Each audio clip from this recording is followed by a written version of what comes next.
Hi, my name is Fina Remy. I'm 19 years old and I was raised in Haiti. I started this project, Dance for Life, 2 years ago. The concept came to me really out of the blue. Haiti has so much talent, but nobody really gives the kids who are in need a chance to expose their talent.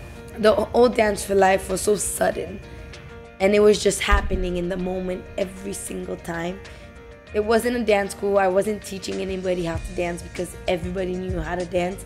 We were just doing routines and trying to perform for people. And the new Dance for Life, it's kind of like a big family, you know? You have kids who come every day to dance and they enjoy it, they have fun. And then you have my dancers that I help. They come and they enjoy coming because they find comfort. They find a place where they can actually dance, a place that they feel secure and safe. And it makes me happy, it makes me proud, it makes me want to keep going.